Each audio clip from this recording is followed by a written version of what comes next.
Herkese merhaba arkadaşlar, kanalıma hoş geldiniz. Yepyeni bir video ile karşınızdayım. Arkadaşlar, bugünkü videomuzda Türkiye'nin güzeller güzeli Demet Özdemir'den yeni paylaşım geldi.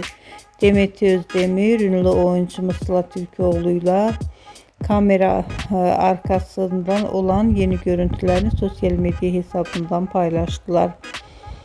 Set arası görüntüleri görmek istiyorsanız da kanalımı izlemeyi ve bildirim butonuna basmayı unutmayın. Şimdilik benden bu kadar olsun arkadaşlar. Yeni videomuzda görüşmek üzere. Hoşça kalın.